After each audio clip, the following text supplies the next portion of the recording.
Hey, it's your girl, Shy Roseland. How's everybody doing? I hope you guys can hear me. I've got my air conditioner running. Um, it's not that hot today, but my office tends to get very hot, so I'm running the air conditioner. Um, this is gonna be a mix. Some of it is caregiving update, some of it is a health update, some of it is just rambling. Some of it could have been considered it happened one night, but it's not enough to really make it its own episode. So this is gonna be a mix of everything. Um, so it'll be under my general playlist, but I just wanted to give you guys a bunch of updates and let you know some thoughts that I had. Ooh, my hair is a mess. Excuse the hair. Last night was my night to stay with mom, and as usual, I got about 3 hours sleep. So I'm Earl Grey. All hail Captain Picard. Ooh. Anyway, um, the application for Her Majesty's 24-hour care has been submitted. The folks at the agency are going to reach out to me to do a over the phone assessment, and they're using the I don't know, I think I mentioned it on my previous video, but the application for my mom's 24-hour care program was 19 pages long, and I also had to sign stuff and send it back to the state. Then I also had to fill out the application for the agency itself. The application, 19 pages. It felt like I was reapplying to college. I had to write essays about why my mom needed care, why I can't do the care myself, and what my responsibilities are, what her diagnosis is, a whole bunch of stuff. And so I did that, turned it in. They called me yesterday. The plan of care person said it's going to take about 2 weeks for her to create the plan of care. Then that gets submitted to the state. And then after that, it'll take another 30 days for the results to come back from the state.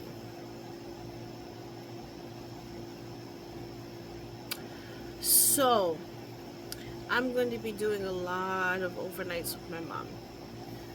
Because I don't have the funds.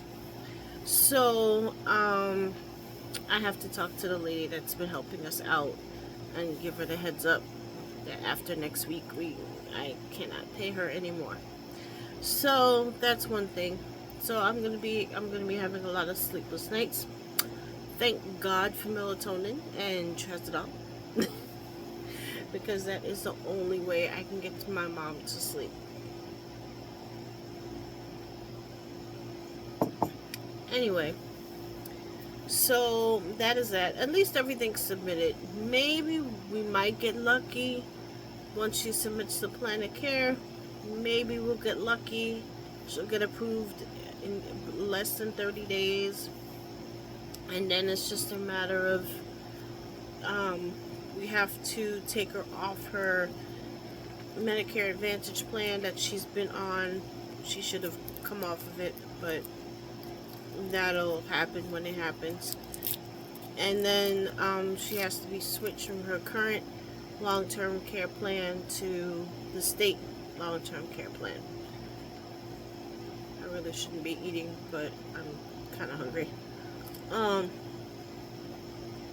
Anyhow,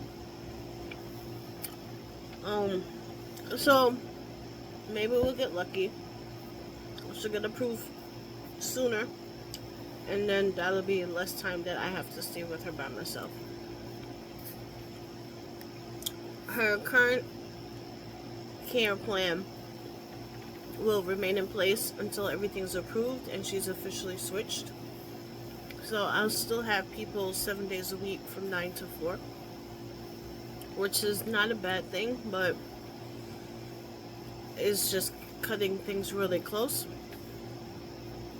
Because as I'm sure I mentioned this, I'm back at chemo, I had my first new treatment on June 9th. I have another, my next one is July 21st. So I may have to scrape up and make sure somebody's here that evening at least, because I know I'm going to be tired when I get home. And my brother has to start getting treatment for his thyroid eye disease, and I've been reaching out trying to get that coordinated. The rep for the drug company reached out to the doctor, and it reached out to the infusion office, actually the infusion place he has to go to, and they said they were waiting for the doctor to fax the orders. So I sent a message to his doctor, and I'm like, yo, you were all on fire for him to do this, and I need to coordinate. So I'm waiting to hear back from the doctor's office.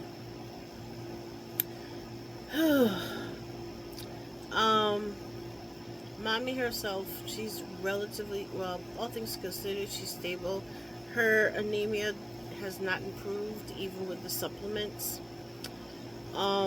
So it was so funny. The doctor from her home health plan, her home care plan, called me yesterday. He's like, oh, you should take her to the hospital, blah, blah, blah. I said, well, I need to speak to the hospice nurse. And he's like, wait, your mom's on hospice? I said, yeah. He's like, if she's on hospice, why did they do blood work? So I explained that they were trying to get the blood work done before she was evaluated for hospice, and there was an issue with the sample.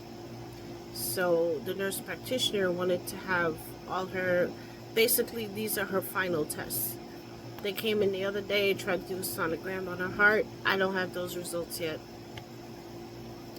And then they did the blood work. They did it very quickly, and I was able to get the results yesterday. So I explained to him that, you know, they were trying to get her final tests in before she started hospice, just so they would have a baseline. And he said, oh, I get it. He said, well, if she weren't on hospice, we would have said take her to the hospital, but if she's on comfort care, then it's up to you guys. He said, yeah, speak to the hospice nurse, see what she has to say, but it's your decision to make whether you want to do a transfusion on her or not. I said, all right. So basically we're in that stage where she's getting like her final tests in. I don't think they're gonna do any more blood draws. The sonogram they're probably not gonna do again. And there was something else that she used to get, and I forget what it was. Oh, the EKG. They used to come and do the EKG, but they're not doing that anymore either.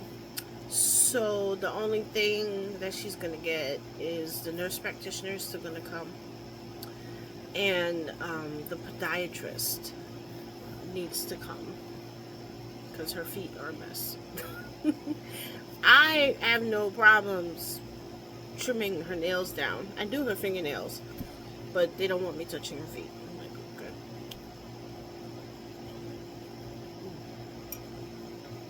okay. So that's what's going on with Mom. She's still feisty. She still fights when we try to clean her up and bathe her. She doesn't like it. But then after we bathe her, she's like, oh, I feel so good. That's what you're fighting for. Why are you trying to bite me when I give you a bath? So, anyhow, that's what's going on with them too. And me. So, I'm tired. And I've just still got like a ton of things that have to get done. I had the neighborhood guy come by and cut the grass for me. I usually have a crew that comes and they cut, they trim everything. They're amazing. They haul away the garbage, or if I'm cleaning stuff out and I need stuff picked up, they come and pick it up. I love those guys, but I couldn't afford them this time. They're gonna have to wait a little bit. So I had the neighborhood guy come by with his weed whacker, just cut the grass down so I don't get a ticket from sanitation. So my yard is halfway decent. I have to try and finish the rest tomorrow since it's the holiday.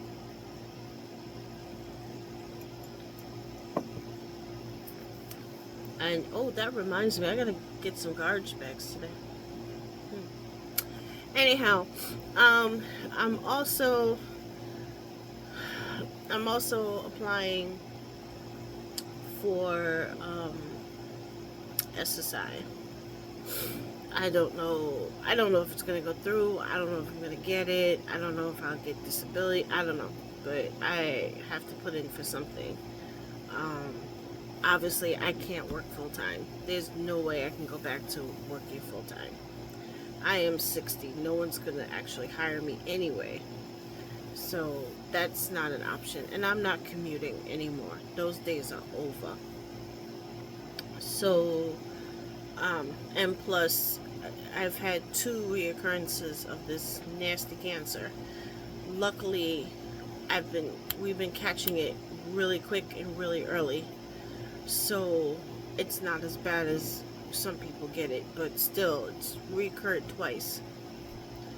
And I had my DNA test last month, and it finally, after over a year of no DNA popping up in my system, the DNA popped up. So that thing that was sitting on my lymph node is the endometrial cancer, because it popped up in my blood. So it's a good thing I went back to chemo. So I'm not, hey, I'm good with it.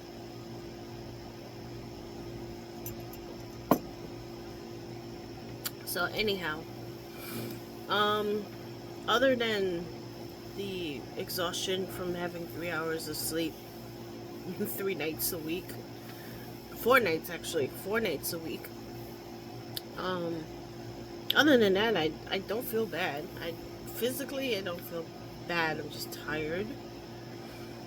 And I had to ease off on watching the news. I haven't really watched the news much in a while because, as I said back in November, this country's gone to shit. You know, I mean, the United States as we know it is done. I mean, a miracle, maybe we can get it back. If we can hold off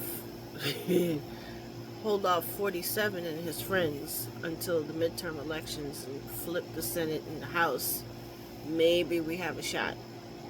But when Jasmine Crockett says she's tired of dealing with the Democrats, then they're telling her that she's not a team player. And she and Cortez, I'm gonna butcher her first name, some AOC as they call her. Those two are like the two trying to lead the charge for normal people. And they're telling Jasmine Crockett that she's not a team player.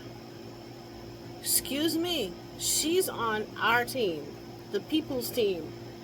I don't know about the rest of those Democrats, but she's on our team. So, I don't know. I tell, if anybody asks me if they should come to the United States to visit, no. Stay where you be. Don't come here. Don't come here for the World Cup. Don't come here for the Olympics. I mean, think about it for a second. You're on an Olympic team from another country, and you and your team arrive in the United States to supposedly compete in an international competition, and Customs and Border stops you all at the airport and sends you all back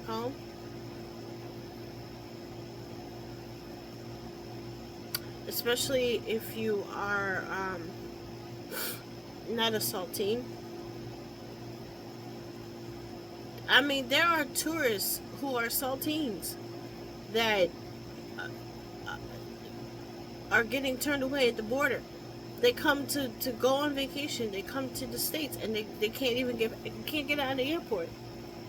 So why on earth would you have two major international competitions? You're not gonna let anybody in anyway, so what's the point? I really hope that the Olympics gets canceled. They're probably thinking it's too late to move it, but if they can't move it, they should cancel it. And the World Cup too. You can't have people coming here from other countries.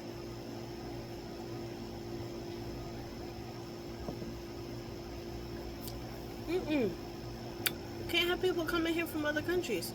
Look what they're doing to, I mean, even people who are citizens are getting grabbed up off the street.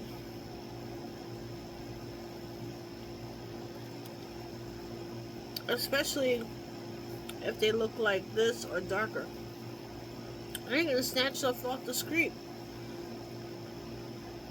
But one bright note, they tried to snatch up this, I think if I'm remembering correctly. No, you know what? I'm not going to talk about that because I heard someplace that it was a fake story. And the video was from something else and they put the storyline on a different video. So I'm not going to talk about that. But,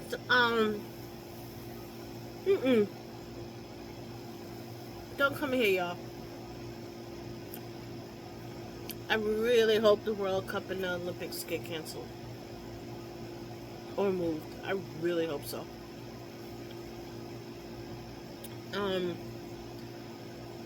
There are more and more people talking about leaving this country. I wish I could. I really wish I could. If I had excuse me, if it was just me alone, I wouldn't stay here. I'd find somewhere to go. I mean, I could go back to my mother's home country, but it's not safe there. It's really bad. I've heard that you can't travel alone. And as soon as they hear me speak and they hear that I'm an American, forget it. Target on my back. There's too many stories of people who emigrated here, worked, did everything right, they're ready to retire, they go back and they get robbed or worse. There's one lady who was a nurse working out of Brooklyn for years. She finally retired. She had bought property, she built it, she was redecorating, she had a garden, the whole bit. As she moved, she retired, she moves back, get ready to relax and enjoy the rest, enjoy her retirement. And she got raped and in her own home by the gentlemen that were supposed to be delivering her furniture.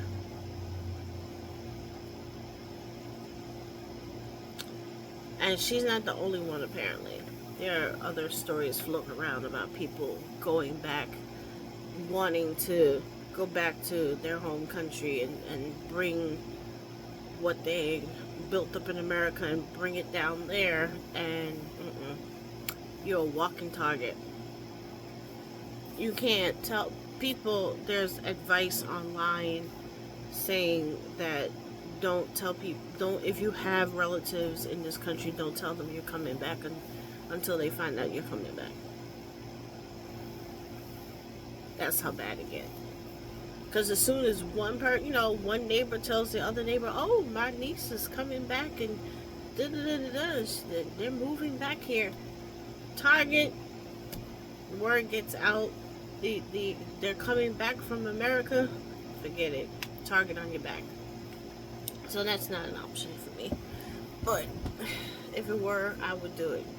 I'd be out. Outie. What else? There was something else we were talking about. Oh, yeah. I am going to be interviewed on Sunday on Instagram, and I'll make a post about it in a few. I'm going to be interviewed by Blackconnections on Instagram. Sandra Wilson is the owner of Blackconnections, and she has built a network of over 100 black-owned businesses over the years, and she needs help, y'all. Just as an aside, she needs help. She needs help. She needs to raise money to keep her to renew her trademark. You know, there's scammers and stuff out there that have been trying to use her logo. They've been trying to just take the name from her, and she had a trademark which kept people away, but the trademark's about to expire, and she needs to raise $1,300 in order to keep her trademark. So if you go onto Instagram, she'll tell you how to donate. She has a Cash App and a whole bunch of other options. If you are a black-owned business and you like an interview or a promotion, she's offering promotions as well. And I've been working with her since 2022 or so. She's an amazing person. She's a lovely person, and if anybody deserves donations, it's her. So I'll put her handle in the description. But it's Sunday, July 6th at 2 p.m. She will be interviewing me on Instagram. That's gonna be fun because my studio is still messed up. So I have to make some makeshift thing so I can show what's going on. And of course the store is open, y'all. You're welcome to order something. The store is open. So go ahead and order. What else? Oh yeah. Maybe I'll make this a separate video. I'll do a separate video. I want to talk about this church drama stuff because it's getting crazier by the minute, y'all. But I think I'll do a separate one, and I'll just talk about that. But yeah, that's what's going on with me, y'all. So feel free to order in the store, ponsedgedesigns.net. If you're in a mood and you want to send me a Cash App, that's fine. I'll put my Cash App in the description. Prayers are always welcome. Likes are free. Sharing is caring, y'all. And I found a new channel. I Am You In First. I made a post about their latest video. Check them out. They're funny. And I think that's it for now.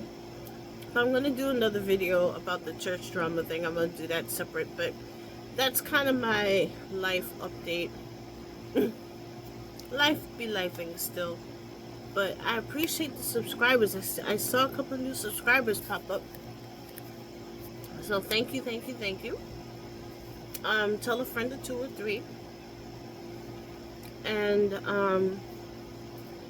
yeah, I'll catch you on the next one. The next one is going to be about the church drama. I've got thoughts in my head about all this stuff that's going on. But yeah, I will catch you guys on the next one. Maybe I'll go take a nap. Yeah, I think I might just do that. I might just go take a nap. Oh, catch y'all on the next. Peace.